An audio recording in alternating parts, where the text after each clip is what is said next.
welcome to the Collapse Experiment. It is Sunday. Finally got out to feed the chickens, check on things. Now I'm here talking to you. So today, the topic of today, men going their own way. Yes, this is a growing topic from what I've seen on YouTube and other sites. Although I remember people talking about this 7, 8, 10 years ago, possibly. And can you really blame them? So I haven't done that much dating in my life, and I am married with 2 kids. So of course all of my previous experiences involve people who are no longer in my life. And yeah, red flags galore. So when people say, oh, you should give them a chance, why are you so close-minded? You don't know, that could be the person for you. If something's telling you in your gut, you probably shouldn't date this person, go out with them, whatever the case may be, yeah, don't do it. And as for these people who try to convince you otherwise, like, you're just closing your options to things that could just be so beneficial for you. It's not. It's seriously not. It never has, never will be. This is the advice of idiots. And do not take advice from idiots, because the only person dumber than said idiot giving the advice is the person who takes it. So some red flags. When she says that she wants to look at your phone, this is a lack of trust, and a lack of trust is not worth having in any type of relationship, especially when you just start seeing each other. No, this is a horrible idea, and for some reason, women, especially in my case, will go back to things long before they came along and say, what did you mean when you said this to this chick? You mean 3 years ago? Back in 2017, before we even knew each other existed? That conversation? Yeah.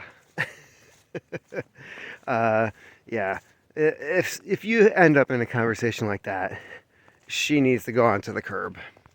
When they are looking up old boyfriends from years ago, saying that they have unresolved issues, bitch needs to go to the curb. The illusion of being open and honest. Yeah, this one, it sounds like a good idea. It sounds like this is somebody who actually wants to be in a relationship where everything is discussed and your opinion matters. No, this is a total advantage for that person, especially if you're not married. So I was in a relationship where she wanted total honesty about everything, including finances. So this was hilarious, considering that she would look through my checkbook to see what bills I was paying and stuff, as if it was any of her goddamn business.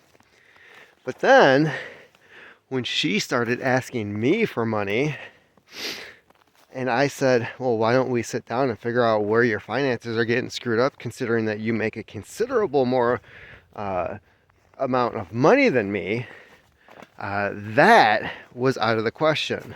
So if that was out of the question, me handing over any money to this person who is obviously being irresponsible with what she was doing was out of the question. Yeah, when that becomes an issue, when they start demanding things and then saying, well, if you really love me, if you loved yourself, your finances would be fine. So my overall dating advice, well, in your teens, I guess that's getting on the wagon, right? I mean, you don't know what the fuck you're doing because you've never done it before. And I'm not just referring to sex, I'm referring to the whole courting, dating. Is it even dating anymore? I keep hearing this hooking up bullshit, which just means sex without commitment. In which case, guys used to just go to whorehouses for that. But if you're making it readily available, it is what it is. When you are in your 20s, and this is for guys, this is not advice for women, this is for guys. When you are in your 20s, no, women do not take you seriously because you should be in the phase of putting your life together, figuring out what your profession is, where you're going to be in life. So if you're not taking that seriously, women are not going to take you seriously. Don't get me wrong. They will bone you. They will. And, but then again, you're just a fun ride at a theme park. You're not something that they're going to be taken seriously unless they get pregnant. Then, of course, they want that financial support. But other than that, you are just a good time in the meantime until Mr. Right comes along. So, again, don't take it seriously and wear a raincoat. In your 30s, what will you find? Well, let's see here. You'll find that women in their 20s will start taking you seriously because if you're not married, if you are financially secure, you have your own place, you have your own car, you are going places, you're financially secure. That is what women in their 20s are really looking for. Some will say it's daddy issues, but overall it's more of just, if you want to go by caveman logic, he knows how to hunt, fish, build a fire, he can provide for a child. So, in your 30s, yeah, you should probably take dating a little more seriously. But honestly, if women in their 20s aren't taking 20-year-olds seriously, should you really be taking women in their 20s seriously? And that lies the issue. How do you find a woman your own age who doesn't have a sketchy past or issues? Because let's face it, if guys in their 30s, other guys in their 30s aren't snatching these women up while they're in their 20s, when they're good looking and at that child-bearing age, what the hell's wrong with them? Oh, so that is in your 30s. If you're really looking to settle down, you should probably start seriously considering it in your 30s. And if you don't know what kind of woman you want by then, well, I wouldn't say marriage is a very viable option for you because you're just setting yourself up for a lot of heartache. Emotional, heavily financial heartache. Which means, if you're not sure, no is probably the appropriate answer. So, 40s, I would say at that point, especially if you're financially secure and you have your own things and you have a successful business, things are going well for you, forget it. Because the payout on something not going right, if you make a horrible decision, yeah, in your 40s, you should be really thinking about what you're going to do for retirement. And half of your shit going to somebody else, which is a horribly stupid system, by the way, is no way to make sure that you are going to be taken care of in your old age. So, yeah, I've been seeing where some guys are saying that, there's zero benefit to marriage, whereas there's all the benefit for women, which is true. If they stay with the guy, they have a roof over their head, they're financially secure, their bills are paid, their children are taken care of, they really don't have any concerns other than the ones that they make up in their own fucking heads. Then, if they do leave the guy, they get half the shit. And seeing that these people have not been financially responsible for the previous decades of their lives before they got married and before that was all taken care of by somebody else, what happens to that money that they're given through the divorce? It's fucking gone. Just like all the money that they were given while they were married. Because again, they're not responsible. I'm not saying all women,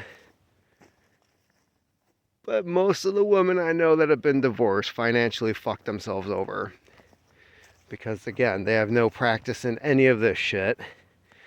They, a lot of times, are incapable of even paying off their bills.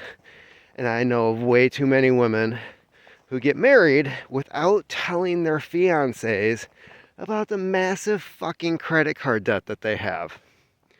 I'm sorry, your vagina is not worth $20,000 of debt because you decided to be irresponsible and thought that somebody, daddy, was going to bail you out. So other things, other suggestions I would have. Well, most people get married to people that they meet at their workplace. I would highly suggest otherwise, considering that more than 50% of marriages end in divorce, and most couples meet where they work, which is usually a bonding experience of like shit they don't like about their jobs. You're the only good thing I found working here. Yeah, I don't recommend that. You know, the whole workplace situation is already sketchy to begin with. If the dating process goes wrong, next thing you know, you're finding yourself in an HR meeting. Yeah, so I don't recommend that. Definitely recommend finding somebody from somewhere else. Oh, what else? Single moms. I do not recommend ever dating single moms. Whether they're single and dad is out of the picture, or they're divorced, because they now have a biological chain wrapped around their foot to some other dude, and those kids will never be yours. You hear those stories of like, well, you know, my dad was never in the picture, but then Hank came along, and, you know, Hank is my real dad. No. Sorry. That's not the case. And besides, especially early on, that's going to cause more friction in the relationship than you need dating somebody who's already been through a lot of things, considering if it was a divorce, that is a very tense and stressful situation. So, single moms, no. Oh, secrets. When they're keeping secrets. How do you know when they're keeping secrets? I dated this one girl for a few months, and red flags all over the place, right? So she's a single mom. She's out of college, but back living with mom and dad. Should be a red flag, right? Moved back to Michigan after things fell through with the baby daddy. Red flags again. So, anyways, I meet this girl. We start going out. And in the weeks that followed, nobody, including her family, which I met, and I shouldn't be surprised considering her dad was a politician, nobody bothered to tell me that this chick was diagnosed with bipolar schizophrenia. That's a great combination, right? Not only somebody who's unhinged, but fucking hears voices. And this isn't revealed to me until she decides she's going to go off her meds. And all of a sudden I'm like, who the fuck are you? Yeah, that's when I learn about this. So all this time and energy wasted in this situation. Although I did learn, I did learn. I was like, you know, after several arguments about absolutely nothing, some situations feeling like, my life might actually be in danger. And, if they're using their kid as a weapon, that's a huge fucking red flag. Well, me and so will just leave then. Yeah, and then there's been other times where she would say, well, so-and-so isn't your kid. And,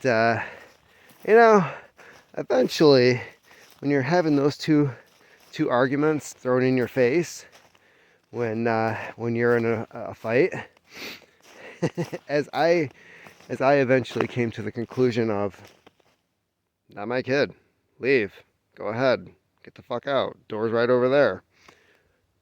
You want us to leave? No, you made it abundantly clear. That's not my kid. And I have no say. And door's right there if you don't fucking like it. If I'm such a horrible boyfriend, door's right there. So, yeah, that was another fun situation I found myself in. When they're constantly pining over the last boyfriend that they had. I'm sorry, but when you start dating somebody and all you hear about is the ex, they're probably going to end up back with their ex.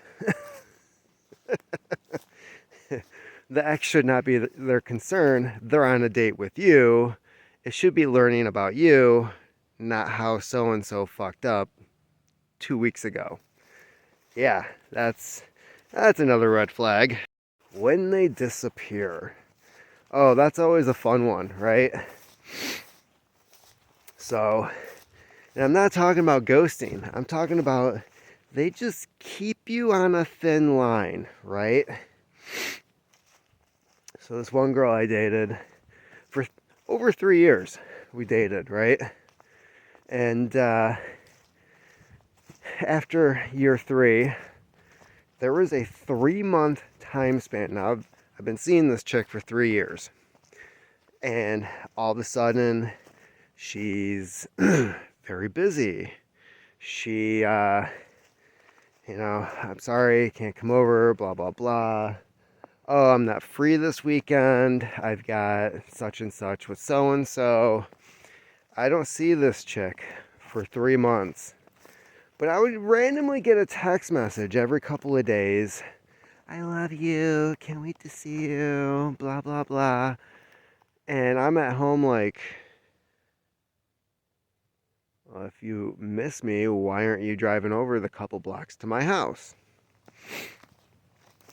So yeah, that is a huge red flag. That is the sign that they are seeing somebody else.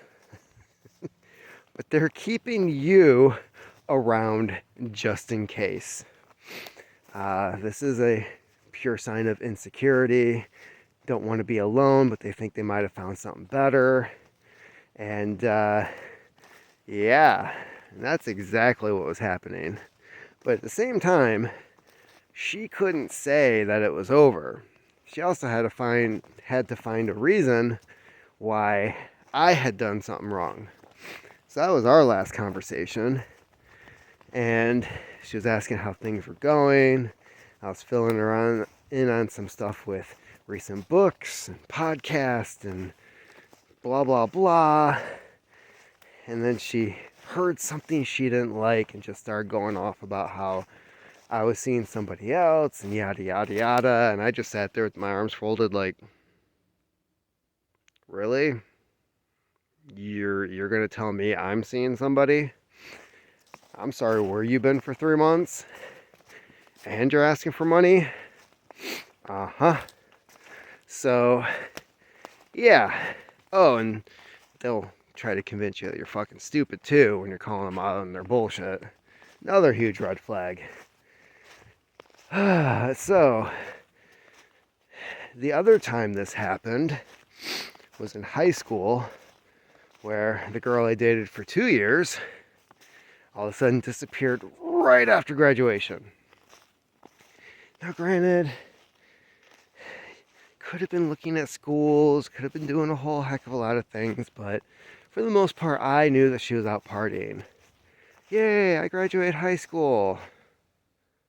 Because that's a fucking achievement. I'm sorry, but if you're really proud that you got through high school, you need to change your fucking priorities. So, yeah, she disappeared for 2 weeks and then reappears to tell me that, she had, I'm young, I need to live my life, and blah, blah, blah. And keep in mind, this is after she tried to convince me that she wanted to have a baby. And she wasn't even out of high school yet. I was in my first year of college, and she said she wanted to have a baby. And I was like, hell no. So then, yeah, she disappears right after graduation, reappears to tell me she wants to be free. And I'm just like, okay. In the meantime, she had found some older guy that she was banging at these parties, and lo and behold, she got pregnant right away. This chick now has a kid who's in their 20s. This was 1999. So yeah, she has a kid that's in their 20s. So yeah, that's what I was looking for in life. I didn't want to finish college or anything. No. Let's just graduate from high school and start popping out kids. I know there's a lot of people that do that. Congratulations if you can make that work. But yeah, the 1950s are over, man. That's not how the world functions anymore. And you wonder after 10, 15 years why you're losing your job at the factory that just got shipped over to China. That system no longer exists. This society doesn't support people who graduate from high school and go work in a factory for almost 6 figures a year. That doesn't happen anymore. If you're able to find it, you're lucky, but don't count on it for the rest of your life. So, yeah, men going their own way. Totally understand it. The games that women like to play, especially when they think they're smarter than the guys that they're dating. Like, what the fuck is all that about? I don't understand that. Not one bit. It's like, really? You're gonna tell me, like, I'm not being trustworthy? I thought you were the one demanding things from me. Like, what is all that about? So, yeah. Have you been in any stories like that? Do you know these women? Because I have a feeling they're not unique. I have a feeling they're stereotypes. And post your comments below. Love to hear from you. Keep on typing.